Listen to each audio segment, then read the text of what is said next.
আসসালামু আলাইকুম এভরিওয়ান, আশা করি সবাই ভালো আছেন। আলহামদুলিল্লাহ, আল্লাহ সুবহানাহু ওয়া তাআলার অশেষ মেহেরবানিতে আপনাকে দোয়ায় আমি ভালো আছি। দেশে এবং প্রবাসে, কাছে এবং দূরে যে যেখানে আছেন সবার প্রতি দোয়া ও ভালোবাসা রেখে শুরু করছি ছোট্ট একটি ভিডিওটার মাঝে যে কথাগুলি থাকবে শুরু থেকে শেষ পর্যন্ত ভিডিওটা স্কিপ না করে শুনে যাবেন। ভালো লাগলে একটি লাইক, কমেন্ট, শেয়ার করে দিবেন। আমি যে কথাটা বলার জন্য ক্যামেরার সামনে বসছি এবং আসছি, সে কথাটা হলো, আমি এক দুই দিন আগে একটা ভিডিও দেখছিলাম। তা আমার এই ভিডিওটা দেখার পরেই মানে ইচ্ছা হইলো যে আমি কিছু কথা বলবো।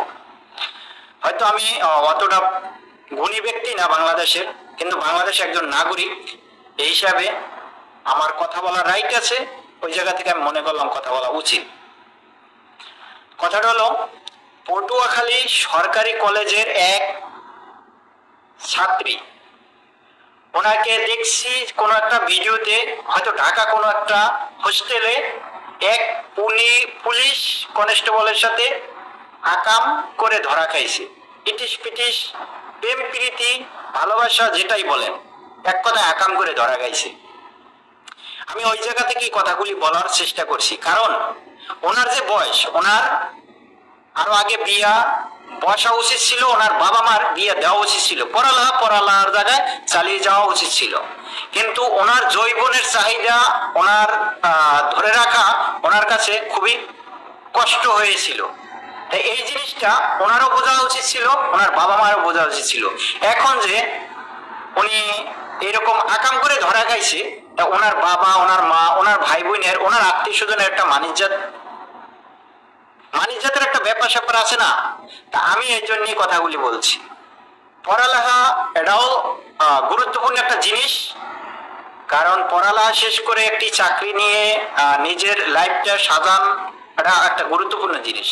আবার নিজের যৌবন এবং নিজের ফিটনেস, নিজের চাহিদা, এটাও ধরে রাখা এবং এটা ট্যাকেল দিয়ে রাখা, এটাও একটা গুরুত্বপূর্ণ একটা বিষয় রাখতে হবে। এটা রাখতে হবে যিনি যুবক যুবতী তারও, এবং তার গার্জিয়ান, বাবা মা, বড় ভাই, বড় বোন, তাদের এই কথাগুলি যারা চিন্তা করবে তারাই মাথা উঁচু করে জনগণের সামনে চলতে পারবে। আর যারা এই কথাগুলি মাথায় রাখবে না এবং চিন্তাও করবে না, তারাই পথে ঘাটে, মাঠে, হাটে বাজারে লাঞ্ছনা হবে। যে বোনটির দেখছি হোস্টেলে ধরা খাইছে এক পুলিশ কনস্টেবলের সাথে আকাম উকাম করে, ওনারও তো গার্জিয়ান আছে, ওনার ফ্যামিলি আছে। ওনারা যদি ভিডিওটা দেখে কি হবে, কেমন লাগবে? পাশের বাড়ির কেউ আবার বলবে, যদি আছে না মানুষ, সবার তো সবাই ভালো না, আকার ইঙ্গিতে বলবে অমুকের মাইয়া ইয়ে করছে, তখন মাথাটা কোন জায়গায় রাখবে? এই জন্য বলি, তোমার যৌবন তুমি যদি ধরে না রাখতে পারো, হও তুমি মেয়ে, হও তুমি ছেলে, তোমার যৌবন তুমি যদি ধরে না রাখতে পারো, তুমি তোমার গার্জিয়ানের কাছে বিয়ের প্রস্তাবের বিষয় কারো মাধ্যমে আলাপ করাও, বিয়ে করে নাও, যৌবন চাহিদা মিটাও। এইভাবে হোস্টেলে নিয়ে অন্য একটা মানুষের সাথে তুমি জিনা করবা, আর ধরা খাইলে তোমার ফ্যামিলির ম্যানেজারটা একবারে ধুলে মিশে যাবে। কথাগুলি হয়তো আমার মুখে অনেকে আবার ভাবতে পারে, আপনার কি দরকার, তুমি মেয়ে কে? আমি একজন বাংলাদেশের নাগরিক, ওই জায়গা থেকে বলার চেষ্টা করছি, কারণ আমারও ভাই বোন আছে, আমারও ভাই বন্ধু আছে। সকলের উদ্দেশ্যে এই কথাটা বলি, যারা পড়ালেখা করা গুরুত্বপূর্ণ একটা জিনিস, পড়ালেখা করে নিজের লাইফ সেটেল করা, নিজের পায়ে নিজে দাঁড়ানো, এটা গুরুত্বপূর্ণ একটা কাজ। কিন্তু নিজের যৌবন, ফিটনেস, নিজের বয়স, সবকিছু ধরে রাখা, এটা একটা গুরুত্বপূর্ণ একটা জিনিস। তুমি যদি তোমার যৌবন ধরে না রাখতে পারো, তোমার যদি ইচ্ছা লাগে যে তুমি এরকম আকাম উকাম করবা, তা বিয়ে না করে এভাবে তুমি অন্যান্য পর পুরুষের সাথে, অন্যান্য পর মেয়ের সাথে জেনা করবা, আর যদি ধরা খাও, তোমার ফ্যামিলির মাথা কই থাকবে, ইজ্জত কোথায় থাকবে? একবার ভেবে দেখছো? ওই জায়গা থেকেই আমি বলছি, সকলে গার্জিয়ানকে বলছি, যারা বাবা মা আছেন, বড় ভাই বোন আছেন, সতর্ক থাকুন এবং আপনার ছোট মেয়ে ছেলের উপরে, ছোট ভাই বোনের উপরে চোখ রাখুন। যদি মনে হয় যে না তার বিয়ের বয়স হয়েছে, পড়ালেখা বিয়ে করেও করতে পারে। অনেক মানুষ আছে সন্তান হওয়ার পরও পড়ালেখা করতে পারে। পড়ালেখা এটা একটা গুরুত্বপূর্ণ জিনিস। আমরা বুঝি, হয়তো আমরা পড়ালেখা করি নাই, তারপর বুঝি। তাই এরকম মানিজ্জাত না কইয়া, তাও আবার দেখেন হোটেলে যাইয়া গাঁজা, ওফ গাঁজা, এক কথায় গাঁজা বলে, সবজি বলে, শুকনো বলে, এক একজনে এক একটা জিনিস বলে বেড়ায়।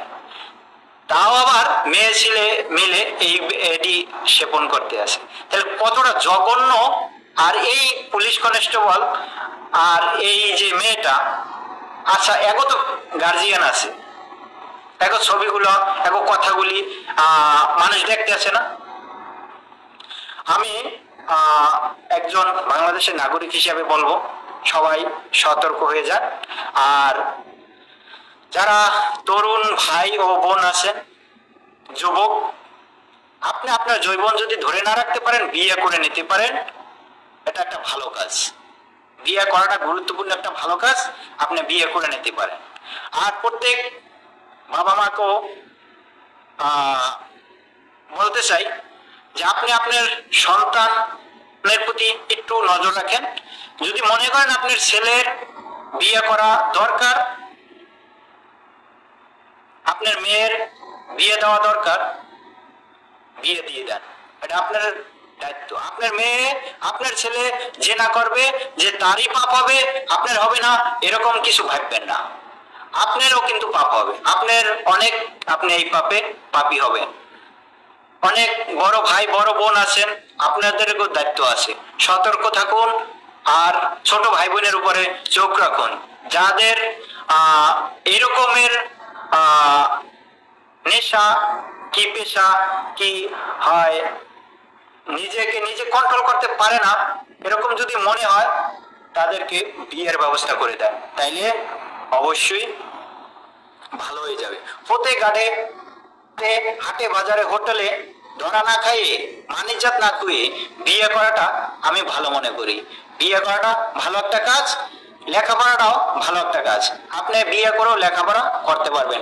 অনেক কথা বলছি, আমার কথায় ভাষায় যদি ভুল ত্রুটি হয় ক্ষমা দৃষ্টিতে দেখবেন। নেক্সট টাইমে অন্য কোনো কথা নিয়ে আবারও দেখা হবে আপনাদের মাঝে। আসসালামু আলাইকুম।